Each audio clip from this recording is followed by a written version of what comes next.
Ang daming gawain. Oo, napakadami. Pero inaantok na ako. Ako din, parang kailangan ko ng pampagising. Kailangan natin ng pampagising. Yes! Ano kaya? Wait sis, nakikita mo ba yung nakikita ko? Pampagising ba ang hanap nyo?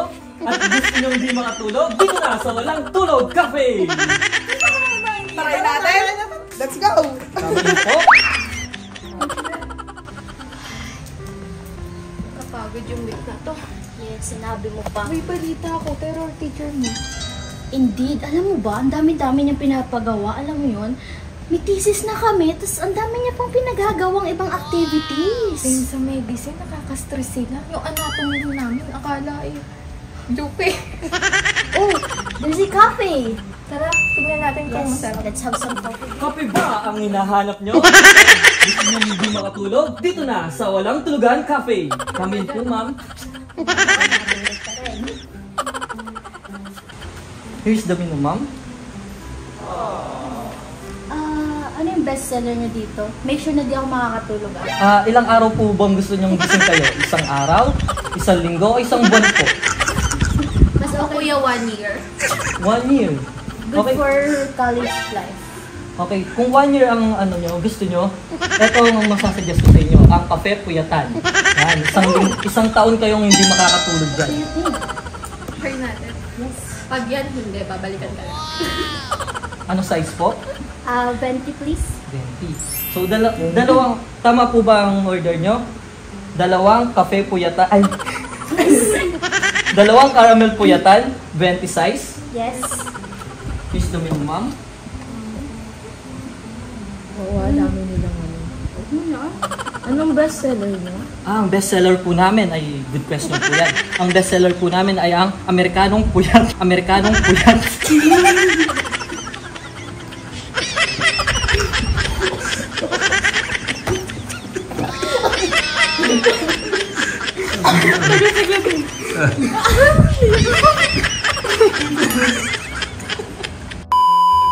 Sige, dahil sabi mo bestseller niyo.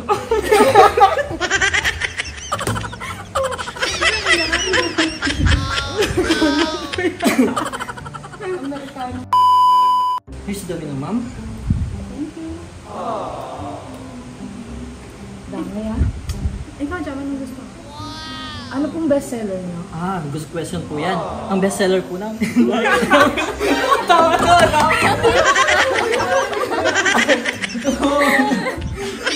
Nagsasalita po si Kuya Amel. Take 3, take 3. Here's the menu, ma'am. Thank you.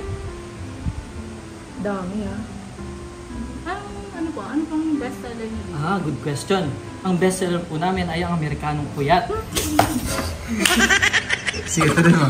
Kasi, Kaya po ang Amerikanong Puyat ang bestseller namin. Hanggang kailan po kami tulog? Hanggang kailan po kami tulog dyan? Hindi po kayo matutulog. Gising lang po kayo ng isang buong taon. Kahit iglip po, hindi po kayo makaka-iglip dyan. Ayan po. Yan po yung bestseller namin. Ang Amerikanong Puyat. Kuya, sige nga po. Isang Amerikanong kuya. Ay, bakit dalawang Amerikanong kuya? 20. Okay po. So yung order po nila ay dalawang caramel puyatan at dalawang Amerikanong puyat.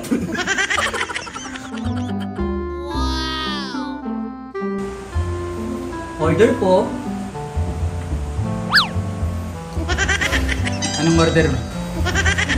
Dalawang caramel puyatan at dalawang Amerikanong puyat. Okay, sige. Wala pa kasi akong tulog eh. Halata naman po. Tinig ko kasi yung Amerikanong puyat. Amerikanong Puyat. Kaya 6 months na ako ngayon. Oh, may 6 months. 6 months na akong walang tulog. Ayan, may 6 months na pa nag-save. Gusto mo i-try? Huwag na muna. Sige. Dalawang Caramel puyatan, caramel puyatan tsaka dalawang Amerikanong puyat. 20 po yung size. sige.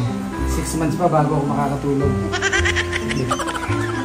2 hours later. Ito na yung order nung 1 year walang tulog. Tsaka yung isa. Amerikano po yan, isang taon din.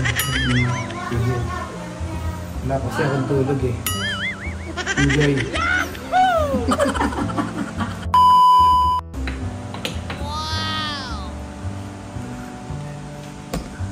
Ma'am, your shared coffee po. Caramel po yata. Is on your order? Amerikanong puyat. Ayan, warning lang po ha. Isang taon po kayong hindi makakatulog dyan, kaya drink responsibly po ha. Hey, Jam, let's take a picture mo.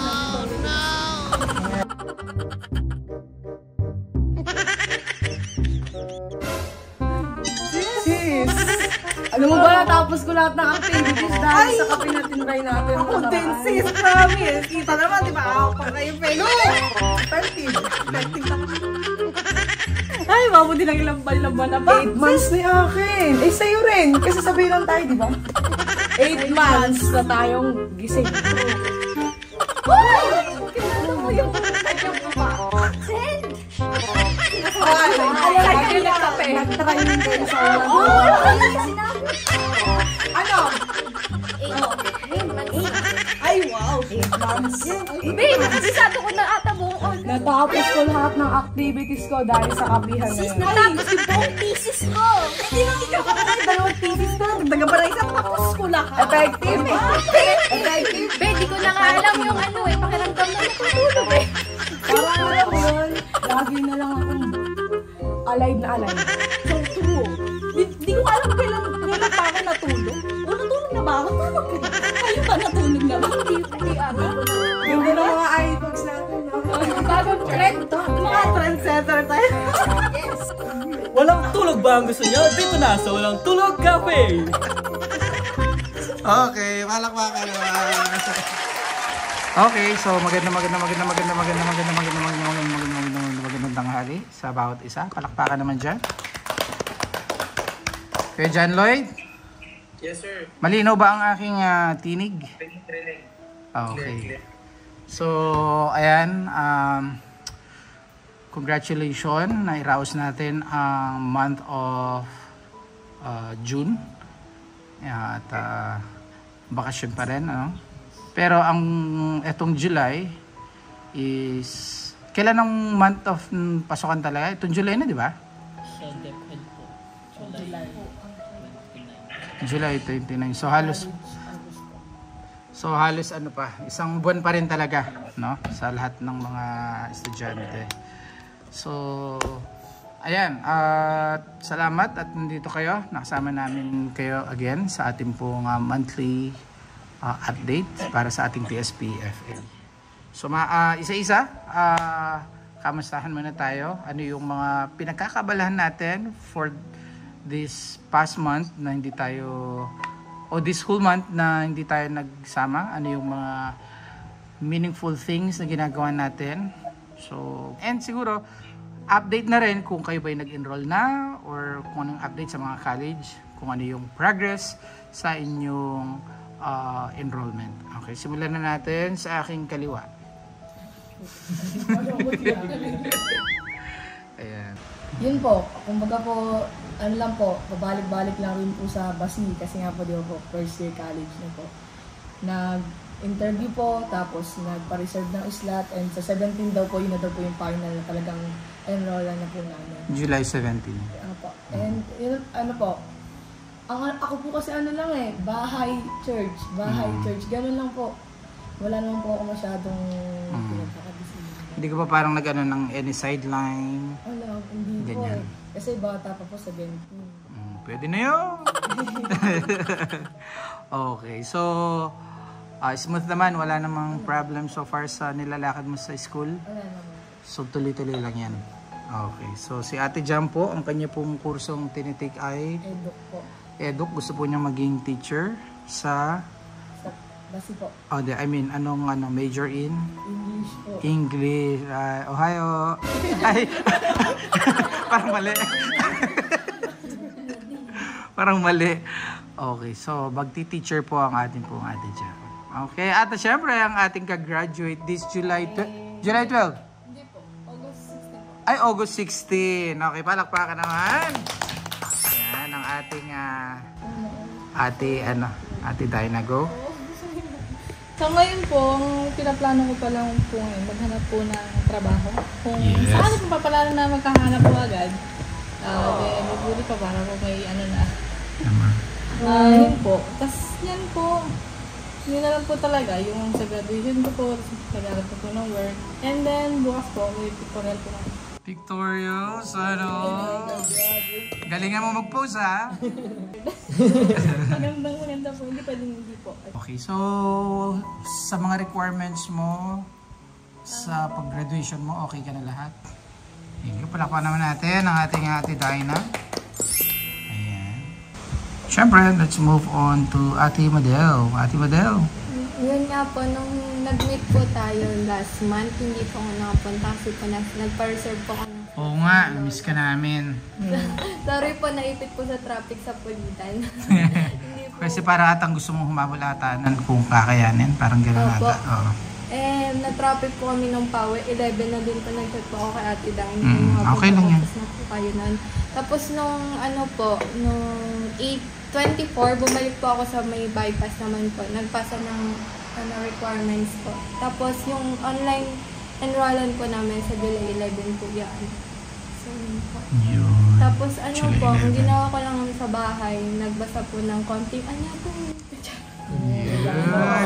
God's reading. Hindi, nagpa-print lang po talaga ako, tapos in-stack ko lang. Para kunyari, ano na? Opo, tapos ayun po, may, di ba po, dati naman, kahit nung senior high school pa po, may trabaho na po kami dito. Ayun lang po yung ginagawa ko po, na kapag po bakasyon. Okay, thank you, Ate Madel. And, ayun na. Ba't nagbugtong hininga? Nagpapalpitate na ako. Isang taon niya. Okay, Ate Hazel. Ayun po, ang pinagkakabalahan ko po madalas po ako sa Manila, sa Iris, sa Palok, Manila. Since po, yung step-by-step process po ng enrollment, ng admission, kailangan po face-to-face. So, balik-balik po ako doon. Ngayon po, nasa step 5 na, and medical na po yun. After po medical, tsaka na po enrollment. I'm taking Electronics and Communication Engineer in IRIS. Hopefully po, Electronic and Communication Engineer. Opo. Ano sa mga telecom, gano'n? Opo. Pwede pong telecom, subconductor, and IT engineers. Okay, sige. Thank you, Ate Hazel. And of course, ang ating Kuya Angelo. Ayun po, ang pinagkakabisihan ko po ay yung last time po pala hindi po ako nakapunta dahil nga po yung sumasideline po, nagdi-DJ po sa mga event po, ganun po. Tsaka po, nagre-review rin po for upcoming exit exam po namin sa EDOC po. Ganun po kasi sa BASI po, every year po, matapos po yung 2 sem po, nag-exit exam po kami. Sinasala pa rin po kami para po ma-sure po na pang-EDOC po yung kakayahan po namin. Yun. Kasi it's more stock knowledge talaga yan eh. Kaya kailangan pag EDOC ka, wide range ang ano mo, ang cover ng... Nire-ready rin po kami sa LET exam po dahil nga po pabago-bago po yung scope po ng LET exam, yung curriculum po. Yun po, inaano po kami. Nire-ready na po para po tumas po yung ratings po ng BASI po for education. Ngayon po kasi sobrang taas na rin po kasi 95% to 97% po yung ratings po nila sa na pumapasa po na EDOC. Kaya malaking pressure rin po sa amin po yun. Di mo maiwasang may pressure but Yes. just go with the flow kung ano yung dapat gawin kasi it's a proof na yung sistema nila maganda. Yes po, maganda. So kumbaga umayon ka lang dun sa sistema at bibigay naman ni Lord yun para sa iyo. Palakpan naman natin Kuya Angelo. Habang wala po si Eman ay mag-interview lang muna natin mabilis si Kuya John Lloyd. Kuya John Lloyd, pakita mo naman ang iyong magandang mukha. Yun. Okay. Kuya John Lloyd, kamusta dyan? Anong update dyan sa Cebu? Ano na yung mga progress report? Ano po, 2 weeks na po kami dito, Sir June. Tapos, Nice. ayun, undergo pa rin yung review hanggang November. So, mahirap. Pero sige lang. Grind lang. Basta iwas lang sa distraction. And andito na si Eman. Eman, pasok. So nagano na kami, Kuya Eman na, standby ka lang dyan. Okay. Ayan kay John Lloyd, basta iwas lang sa distraction and ilaan mo na yung 6 months na yan para i-grind mo yung review mo. Kasi after naman yan, yung tagumpay niyan sulit yan. Alright. Sige. Palakpan naman natin, Kuya John Lloyd. So pray natin na yung sa review niya for 6 months ay maging productive. At sa pag-take niya ng exam ay ayan, makamit niya ang tagumpay. Kuya Eman, ikaw, ano lang naman Kuya Eman, kinakamusta ko lang anong nangyari itong nakaraang buwan, ano yung mga pinagkakabalan natin, and ano yung progress sa school, kung kailan ang enrollment nyo, or ano na yung ginagawa mo sa enrollment. Go! Hello po, mga katekram, magandang araw po. So, ang nakaraan po nangyari po, yung sa school po wala pa pong ganap dahil July 8 pa po ang enrollant po ng STEM.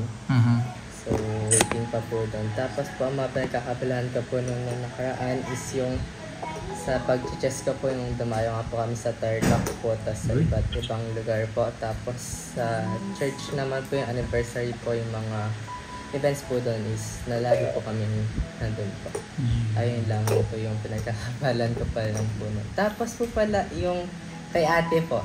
Yung dati po kasi si ate po nag-reels. Tapos nag-stop po siya dahil hindi ako na-monetize. Tapos sabi po sa ni ate nung kailan po ba yung Thursday po, na-check ko daw po kung okay na po. Tapos na-monetize na po siya, tapos nag-start po siya kanina. Ayun na ngayon po pala. Congratulations! Si ate, ano ka lang nga? Ate Shayan. Ate Shay? Shayan. Oh, siya yung kapatid ni ni Kuya Eman na tawag dito. Ano yung condition niya? Cerebral palsy. Cerebral palsy. So, mami, napanood niyo na yan? Yung kapatid niya. So, ayun. Kakatuwa, no? Nakakapag-reels siya.